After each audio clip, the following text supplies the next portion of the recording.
Iyi ni radiyo ijwi y'Amerika.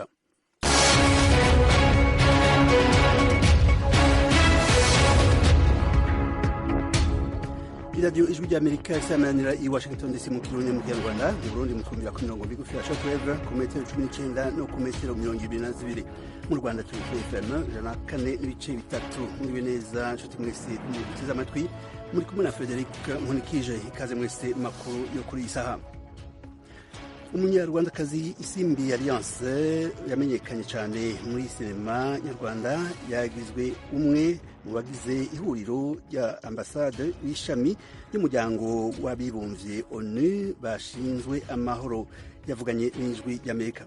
Iyo proje yanjye rero nzajya nganiriza abadamu bari successful, noneho fashe n'abandi bashaka kuzamuka mu mishinga mito mitowe. Uyu ni Isimbi Alliance yagizwe ambasaderi amahoro wa ONU.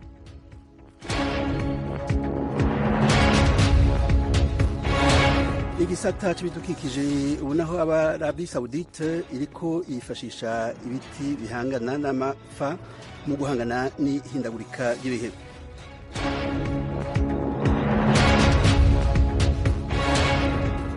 Igihugu ca Mali cananiwe kuriha imyenda kubera ibihano cafatiwe na CEDEAO.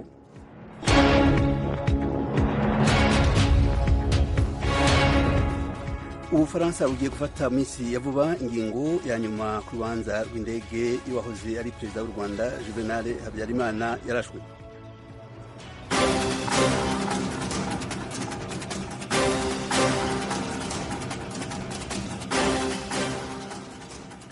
Amakuru havugwa hirya no hino ku isi. Makuru avugwa hirya no hino ku isi, hariho indege ya mu Bufaransa, sentare gasamburamanza iriteguriye gufata ingingo ya nyuma ku rubanza rw'indege y'uwahoze ari umukuru w'igihugu cy'u Rwanda Juvenal Habyarimana. Inkuru dushikirizwa na mugenzi wacu Thomas Kamirinde. Ku itariki ya 21 y'ukwezi kwa 12 mu 2018, abacamanza bakuriye urwego rw'ubugenzacyaha rwo mu Bufaransa, juge d'instruction mu Gifaransa, bafashe umwanzuro wo gufunga dosiye bavuga ko badafite ibimenyetso bifatika ku baregwa 9 bo muri FPR Inkotanyi. Basobanuye kandi ko anketi zabo zabangamiwe cyane n'ubuhotozi n'izimira bidasobanutse by'abatangabuhamya no kwivanga mu kazi kabo k'inzego badasobanura. Mu kwezi kwa 7 2020, urugereko rw'ubugenzacyaha rw'urukiko rw'ubujurire rw'i Paris narwo rwemeje icyemezo cyo ku itariki ya 21 y'ukwa 12 2018. Imiryango y'abaguye mu ndege ku itariki ya 6 y'ukwa 4 1994 i Kanombe ya Kigali bajuririye urukiko rusesa imanza, ari narwo rwego rwa nyuma rw'inzego z'ubutabera z'Ubufaransa. Rwasuzumye ikirego cyabo ku itariki ya 18 y'ukwa mbere gushize. Ejo kuwa 2 nibwo rero ruzatanga umwanzuro warwo. Urukiko rusesa imanza rushobora narwo kwemeza ko dosiye ifungwa. Icyo gihe ibya nketi byaba birangiye burundu. Rushobora kuvuga se ko dosiye ikomeza ifunguye.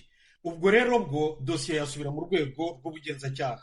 Nk'uko ikigo ntaramakuru AFP cyo mu Bufaransa kibisobanura, iki cyemezo kibaye gishobora gusubiza irudubi nanone umubano wa Kigali na Paris. Iyi dosiye yatumye u Rwanda mu 2006 rufunga ambasade y'Ubufaransa i Kigali, rwirukana n'abadiplomate bayikoreraga. Ibihugu byombi byongeye gusubukura umubano nyuma y'imyaka 3 mu 2009. Urakoze Thomas. Muri Arabie Saoudite abatetsi bariko bifashisha ibiti bihangana n'amapfa mu gutorera inyishu ibibazo by'ihindagurika ry'ibihe. Idonido inkuru Eugenie Mukanguzi. Mu gihe amapfa yogogoje uburasirazuba bwo hagati, impirimbanyi y'umunyarabia Saoudite Abdullah Abdul Jabbar arabona igisubizo mu butayu. Hari ibiti bizana imbuto gusa igihe byumaganye. Ibyo biti biratanga amahirwe. Hashize imyaka magana ibi biti bihari, bizwi ku izina ry'icyarabu Al-Gadha. Bitanga inkwi zo gucana, bigaburira inyamaswa kandi bigatanga amahumbezi mu bushyuhe bw'ubutayu. Imizi yabyo ifata umucanga ikarinda serwakira zawo. Abdul Jabbar, visi perezida w'ishyirahamwe Al-Gadha, ryita ku bidukikije yavuze ko ishyirahamwe rye rifite umugambi wo gutera ibiti 250 bitumva amapfa uyu mwaka ahitwa Unaizaha mu karere ka Kasimu rwagati. Gutera ibyo biti biri no muri gahunda ya guverinoma ya Arabia Saudite yo kugabanya ibyuka byangiza ikirere n'igunduka ry'ubutaka.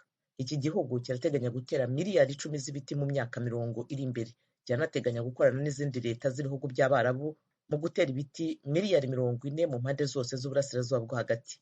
Ibyinshi muri ibyo bihugu byugarijwe n'izamuka ry'igipimo cy'ubushyuhe kandi bumara igihe kirekire n'amapfa adasiba, bikagira ingaruka zikomeye ku bijyanye n'amazi n'ibiribwa. Ibyo biti bizaterwa bishobora kumara amezi bidakeneye ikijojoba na kimwe cy'amazi, kandi bishobokanye n'ahantu hari ubushyuhe bukabije bwa dogere 58 ku gipimo cya Celsius. Mu Kigobe niho hantu hambere hashyuha kurusha ahandi ku isi. Urakoze Jeni. Igihugu ca Mali cananiwe kuriha imyenda bivuye ku bihano ico gihugu cafatiwe na CEDEAO. Ni inkuru dushikirizwa na mugenzi wacu Thomas Kamirinde. Kuva ku itariki ya 31 y'ukwezi kwa mbere gushize, UMOA Titre yandikiye amabaruwa 5 ibigo by'ishoramari isobanura ko Mali itagishoboye kwishyura imyenda yayo. Ubu yose hamwe imaze kugera kuri miliyari 53 z'amasefa, ni ukuvuga amadolari arenga miliyoni 91 n'ibihumbi 600. UMOA Titre ni urwego rushinzwe gucunga ibirebana n'imyenda mu muryango wa UMOA, Union Monetaire Ouest Africaine, ugizwe n'ibihugu 8 bikoresha ifranga sefa, ari byo Côte d'Ivoire, Senegal, Togo, Burkina Faso, Mali, Guinée-Bissau, Niger na Benin. UMOA Titre isobanura ko ibibazo byo kwishyura bya Mali byatewe n'ibihano bikarishye abakuru b'ibihugu bya CEDEAO bayifatiye nyuma ya kudeta ya Colonel Assimi Goïta mu kwezi kwa gatanu mu mwaka ushize. CEDEAO yahagaritse urujya n'uruza rw'imari hagati y'abanyamuryango bayo na Mali. Yafatiriye kandi n'imari ya Mali iri muri banki nkuru z'umuryango no muri banki z'ubucuruzi zo mu bihugu.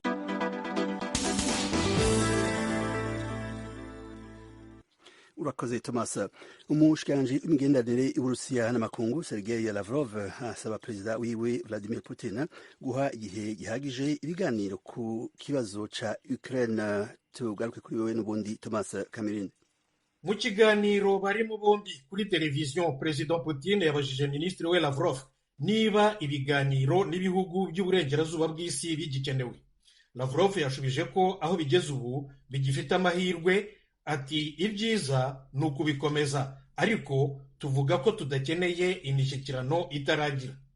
Minisitiri w'ububanyi n'amahanga w'Uburusiya yasobanuye ko icyizere gituruka ku bisubizo Leta Zunze Ubumwe za Amerika imaze gutanga ku mpungenge z'umutekano w'Uburusiya. Yatanze urugero ko Washington yiteguye gukomeza imishyikirano ku kibazo cyo kugabanya ibitwaro bya misile ifite ku mugabane w'Uburayi no kugabanya imyitozo ya gisirikare ihakorera. Lavrov ariko yatangaje ko umuryango w'ubumwe bw'Uburayi n'uwa OTAN bo ntacyo baramusubiza. Ati noherereje ibaruwa abagenzi banjye b'ububanyi n'amahanga b'ibihugu byo muri iyi miryango yombi, nta n'umwe urama igisubizo gishimishije, ariko tuzakomeza tuvugane nabo. Uburusiya busaba umuryango w'ubumwe bw'Uburayi n'uwa OTAN gusinyira ko bitazemerera kwinjizamo Ukraine n'ibindi bihugu byari mu cyahoze ari Repubulika z'Abasoviet cyasenyutse mu 1991.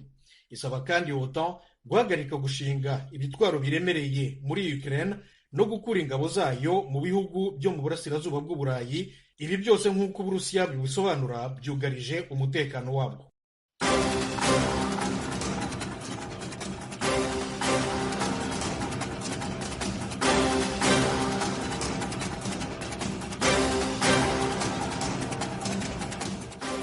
Barakoze bagenzi bacu kuri aya makuru badushikirije avugwa hirya no hino ku isi. Hejuru ya makuru mugafe kudugira kuri wewe akaburungu radio yacu voa.com. Adresse ya Facebook, YouTube na Instagram byacu ni VOA radio yacu. Mu kanya rero twerekeze akarere ka Afrika ibiyaga binini.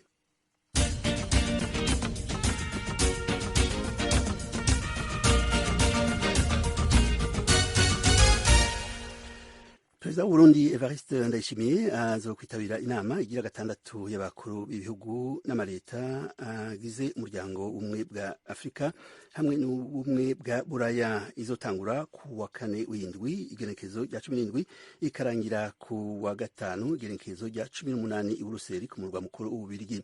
Amahirwe yuko muri iyo nama perezida w'Uburundi na perezida w'u Rwanda bahahurira ni menshi. Ubwa nyuma abatetsi b'Uburundi bahuye amaso mu yandi n'ab'u Rwanda hari mu kwezi kwa kane ku mwaka w'ibihumbi 2015. Ni inkuru twateguriwe na mugenzi wacu Diane Ninazwe. Kuva yakaja ku butegetsi n'ubwa mbere perezida w'Uburundi Evariste Ndayishimiye azoba yitabira inama zikomeye zibera ku mugabane wa Buraya. Nabwo bwa mbere Uburundi buzoba buserukiwe n'umukuru w'igihugu mu nama zo ku mugabane wa Buraya kuva mu kwezi kwa gatandatu ko mu 2014.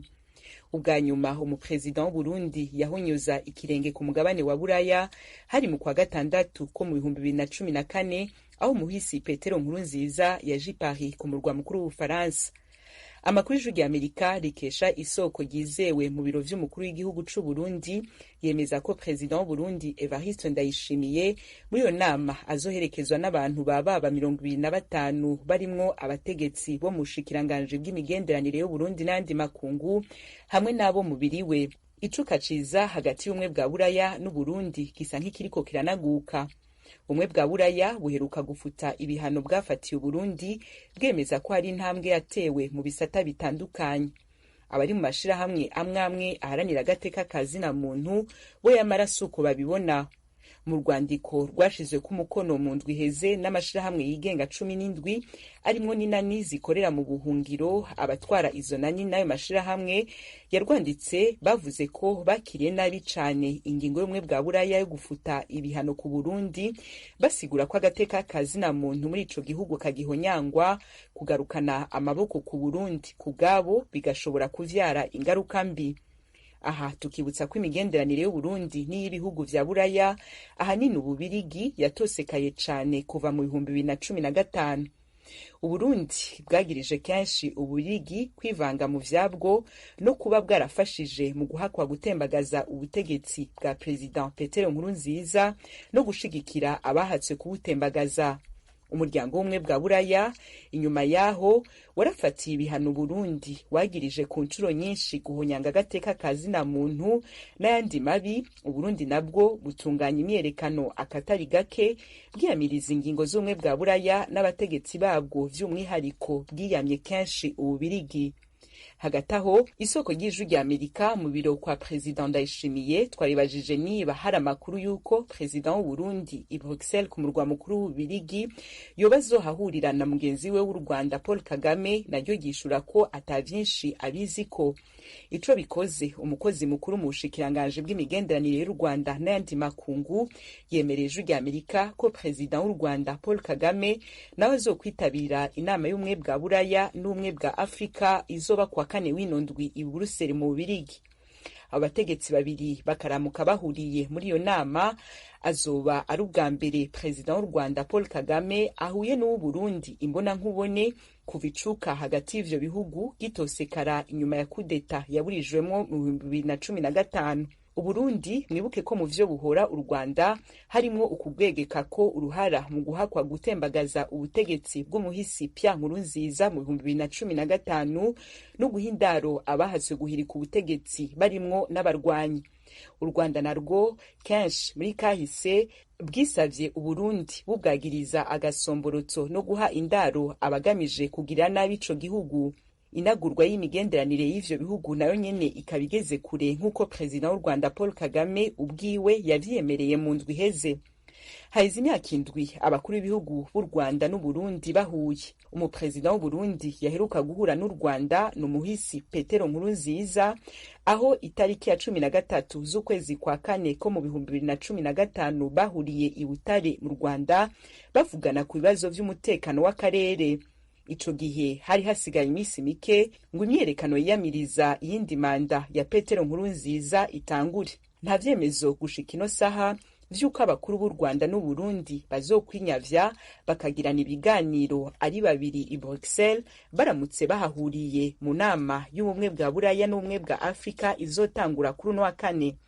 Ariko ikizwi nuko bakaramuka bahahuriye aribwo bwa mbere umuperezida w'u Rwanda azoba abonanye n'uw'u Burundi amaso mu yandi inyuma y'imyaka 7.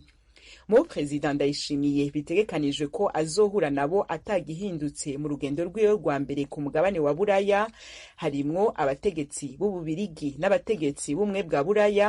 Ijwi rya Amerika ritarashobora kumenya amazina yabo, hamwe n'abarundi baba mu Bubirigi atagihindutse bazohura na Perezida Evariste Ndayishimiye kwa gatandatu w'ino ndwi azoba ari igenekerezo rya 19. Urakoze Diana. Umunyarwandakazi Isimbi Alliance yamenyekanye cyane muri sinema nyarwanda, yagizwe umwe mu bagize ishirahamwe ry'abambasaderi b'ishami ry'ishirahamwe mpuzamakungu ONU bashinzwe amahoro. Yavuganye na mugenzi wacu Tim Ishimwe ku Ijwi y'Amerika. Ibintu byiza haba kuri kariyeri yanjye ndetse no ku muntu ushaka guteza imbere isi ndetse n'igihugu cyanjye cy'u Rwanda. Izina Isimbi Aliacool ni izina risanzwe rizwi cyane muri sinema nyarwanda. Witeguye gute gufatanya sinema n'izi nshingano nshya wahawe? Biroroshye cyane kuko urabona ibintu tuba dukora ni ibintu bitanga message, ushaka gufasha umuntu mu myumvire, like ugahindura nyine imyumvire y'abantu mu buryo bwo kubazanira amahoro. So ni ibintu byoroshye cyane. Nzakora stories zigamije nyine kugarura amahoro mu bantu, ndetse n'iyindi mirimo nyine yindi itandukanye nzajya nkoresha ibishoboka byose nyine kugira ngo baguhitemo kuba ambasaderi w'amahoro. Hagendewe kuki? Hari filime nakoze mu minsi yashize nanayitiriye nickname yanjye Alia the Movie. So iyo filime rero yari ni story nyine yigisha abantu uburyo babana, especially abantu bari married, ku babyeyi bashaka gushyingira abana babo just kubera ko batwise, akumva ko igisubizo ari ukumujyana ku mugabo akamufosinga kubana nawe. So harimo message nyine ikomeye nyine. So nkora screening, nikorera Abuja, screening yari private.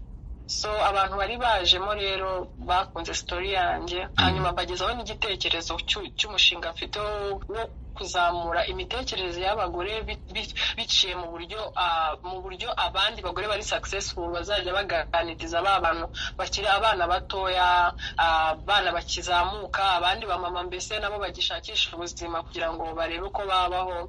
So iyo projet yanjye rero nzajya nganiriza abadamu bari successful, noneho mfashe n'abandi bashaka kuzamuka mu mishinga mito.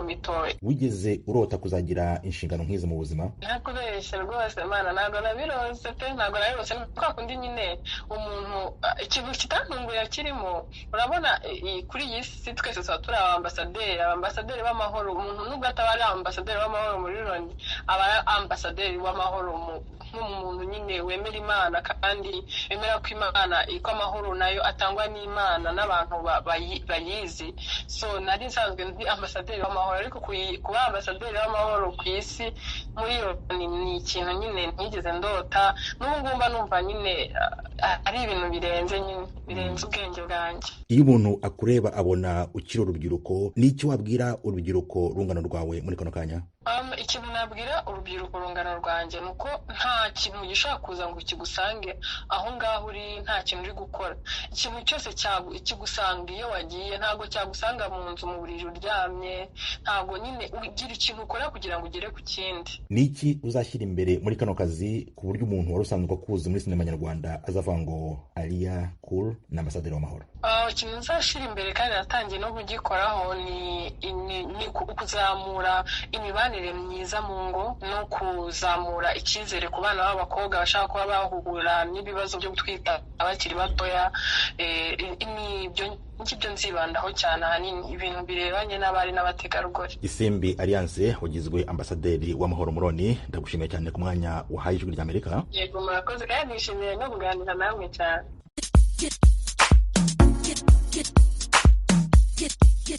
Ijwi ry'Amerika ku bufatanye na Flash TV yo mu Rwanda izajya ibagezaho ikiganiro bungabunga ubuzima.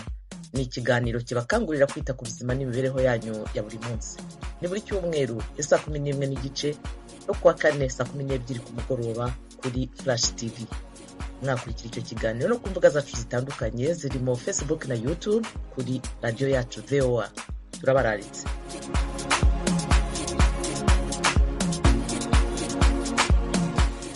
Turacavuga ku mugabane wa Afrika ubwinshi bw'amakudeta muri myaka kuri uyu mugabane buriko butuma abahinga bicarira ico kibazo mu gihe kuva mu myaka 20 iheze gutembagaza ubutegetsi vyasa n'ivyagabanutse cane muri Afrika ugereranije n'indi myaka yabanje. Mu mwaka n'amezi 6 aheze uyu mugabane wongeye kandi kwadukamwo inyifato yo gutembagaza ubutegetsi.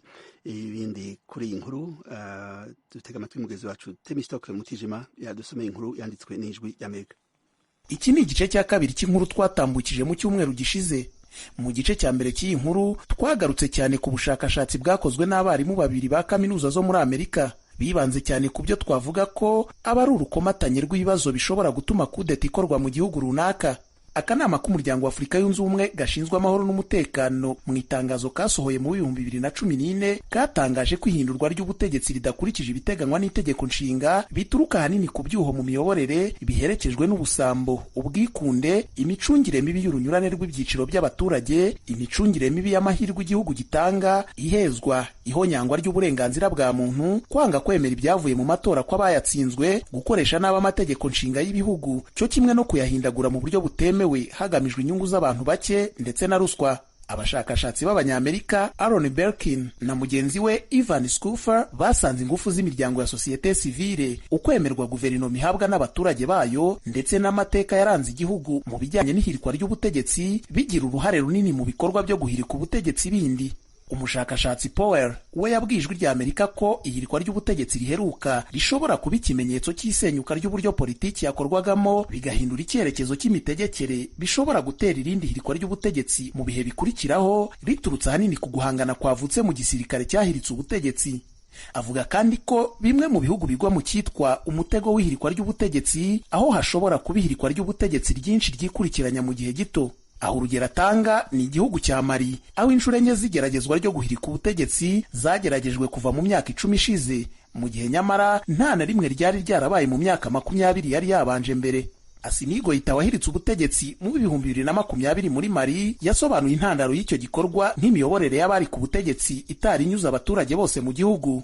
Nyamara nyuma y'igihe kitageze ku mwaka, ni ukuvuga mu kwa gatanu kw'ibihumbi 2021 yahiritse guverinoma y'inzibacyuho ubwo yari yafashije mu gushyiraho, abikora avuga ko bikozwe mu rwego rwo gukora impinduka muri leta, aho yirukanyemo abasirikare babiri bakomeye. Goïta yavugaga ko ukuba muri leta kwabo kunyuranyije n'amabwiriza agenga guverinoma nshya. Icyo gihe perezida w'Ubufaransa Emmanuel Macron icyo gikorwa yacyise ihirikwa ry'ubutegetsi rikorewe murindi. Muri Guinea naho abahiritse ubutegetsi mu kwa 9 kwa 2021 bavuze ko babitewe n'ibibazo bijyanye na ruswa n'isubira inyuma rikabije ry'ubukungu, cyo kimwe no kuba perezida Alpha Conde yari arimo gutegeka manda ya gatatu nyuma yo guhindura itegeko nshinga ngo abashe kubyemererwa.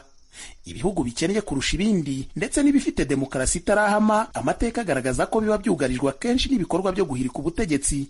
Ibihugu 15 muri 20 biza imbere y'ibindi ku rutonde rw'ibihugu bifite ubutegetsi n'ubukungu bujegajega rwakozwe n'umuryango mpuzamahanga w'Abanyamerika uharanira amahoro Fund for Peace, byose n'ibyo ku mugabane wa Afurika. Muri ibyo 12 byabayemo ihirikwa ry'ubutegetsi ryageze ku ntego nibura inshuro imwe mu mateka yabyo. Ibyo birimo Somalia, Repubulika ya Demokarasi ya Kongo, Centrafrica, Chad, Sudani na Zimbabwe. Ku rundi ruhande, nta hirikwa ry'ubutegetsi rigera ku ntego ryakozwe mu bihugu bikize muri Afurika binafite inzego zihamye nka Afurika y'Epfo na Botswana. Washington, Ijwi ry'Amerika. Mu bijyanye no kugera ku ntego kugerageza ryo guhirika ubutegetsi, ubushakashatsi bwa Powell na Thine bugaragaza ko igerageza ryo guhirika ubutegetsi ryo kuva mu myaka 10 ishize ryagiye rigera ku ntego cyane kurusha iryo mu myaka ya mbere yaho. Ibyo rero bikagaragaza ko nubwo inshuro zo kugerageza guhirika ubutegetsi zigenda zigabanuka cyane, ariko kandi zigeragejwe zigera ku ntego kuruta uko byahoze mbere. Umubare munini w'igerageza ryo guhirika ubutegetsi ryageze ku ntego muri Afurika uri mu zabaye hagati mu bushyamirane bwahanganishije Leta Zunze Ubumwe za Amerika n'icyahoze ari Leta Zunze Ubumwe z'Abasoviyeti mu ntambara y'ubutita yabaye kuva mu mwaka w'1946 kugeza mu 1991. ihirikwa ry'ubutegetsi ryagaragaye cyane mu mwaka w'1966, uwabayemo inshuro zigera kuri 7. uwukurikira ni uw'1980 n'izigera kuri 5. ibihe byakurikiyeho cyane cyane kuva mu 2000. uyu mushakashatsi avuga ko umuryango mpuzamahanga watangiye kutihanganira ibikorwa byo guhirika ubutegetsi. ibyo rero byatumye kuri ubu abakora ibikorwa byo guhirika ubutegetsi basa nk'aho bategereza ko ibintu bibanza kugenda nabi cyane mu butegetsi buriho, cyangwa bagategereza igihe bazaba bumva ko icyo gikorwa kitazabagiraho ingaruka mbi zirimo n'ibihano mpuzamahanga. mu kwezi kwa 10 k'umwaka ushize, umunyamabanga mukuru wa Loni Antonio Guterres yatanze impamvu zigera kuri 3 z'ingenzi zaba zarateye ubwiyongere bw'ibikorwa byo guhirika ubutegetsi mu 2021.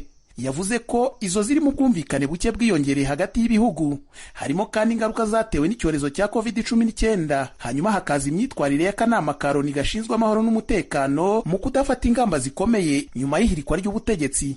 nk'urugero, ibihugu by'Uburusiya n'Ubushinwa byombi biri mu byemerewe gutambamira ibyemezo muri ako kanama mu mpera za 2021 byatambamiye ibihano bishya byendaga guhabwa abahiritse ubutegetsi muri Mali nyuma y'aho bakerereje amatora yagombaga gusubizaho ubutegetsi bwa gisivili. icyorezo cya COVID-19 nticyagize ingaruka ku bihugu bigaragara nk'ibyugarijwe n'ihirikwa ry'ubutegetsi gusa mu kugabanya ingengo y'imari yabyo yari isanzwe n'ubundi ari ntoya cyane no kongerera abaturage imirongo ntarengwa ibazitira, kandi bari basanzwe barimo gutakariza icyizere ubutegetsi bwabo, ahubwo cyagize ingaruka no ku bihugu bikomeye kenshi byafataga ingamba mu kubuza ko haba ihirikwa ry'ubutegetsi muri ibyo bihugu bikennye.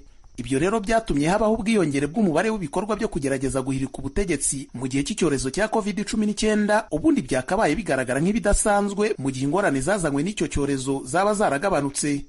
umushakashatsi Powell avuga ko nubwo byakabaye bisa nk'ibidasanzwe kubona ubwiyongere bukabije bw'ibikorwa byo guhirika ubutegetsi bikomeza nk'uko biri ubu, ariko we yizera ko imyaka iri imbere ahubwo ishobora kuzarangwa n'ubwiyongere bw'ibikorwa byo guhirika ubutegetsi kuruta ahubwo n'ibyari bimenyerewe.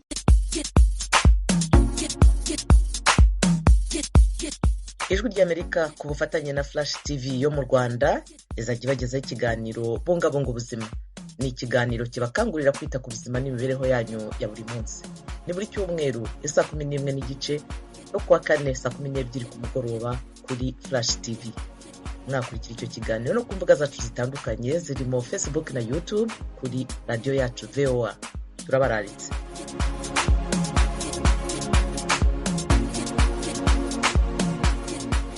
tubibutse inshuti mwese ko muriko murabandanya kumviriza iradiyo y'ijwi ry'Amerika isamanira i Washington DC mu Kirundi no mu Kinyarwanda. amakuru yacu arabandanya, ariko mu kanya turaza kuyasozera.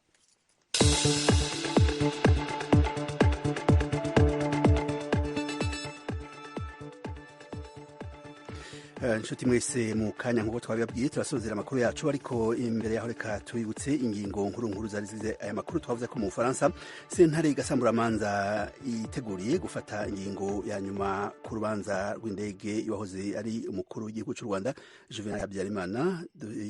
iyo nkuru rero niyo twabashikirije. twabwiye kandi ko leta ya Mali nayo nyene yananiwe kuriha imyenda kubera ibihano yafatiwe na CEDEAO, ishyirahamwe ryo mu bihugu byo mu burengero. twongeye kandi turababwira ko umushikiranganji w'imigenderanire y'Uburusiya n'amakungu Sergei Lavrov yasavye perezida wiwe Vladimir Putin guha igihe gihagije ibiganiro ku kibazo ca Ukraine. iyi nkuru twabwiye ko muri Arabie Saoudite abatetsi bariko bifashisha ibiti bihangana n'amapfa mu gutorera inyishu ibibazo by'ihindagurika ry'ibihe. mu nkuru zo mu karere twavuze ko perezida w'Uburundi Evariste Ndayishimiye azo kwitaba inama igira 6 y'abakuru b'ibihugu n'amaleta agize umuryango umwe bwa Afurika hamwe n'ubumwe bwa Buraya. amahirwe rero ko bashobora kubonana n'umukuru w'igihugu cy'u Rwanda ni menshi. inshuti mwese rero mwaduteze amatwi mu kanya, nibaza ko dusozera ibiganiro byacu. turashimiye cyane cyane abashize hamwe amajwi, dutanguriye kuri Dieudonné Cubahiro, tukaba twashimiye n'abadufashije bagenzi bacu bose aho bakorera hose mu ngo zabo, badufashije kugira ngo aya majwi eka n'ibi biganiro byose bishigwe hamwe byongere bibashikire. turabashimiye cyane rwose, turabashimiye, tukaba tubifurije kandi ijoro ryiza, umugoroba mwiza, amahoro, mutekanirwe mu banyu no mu byanyu.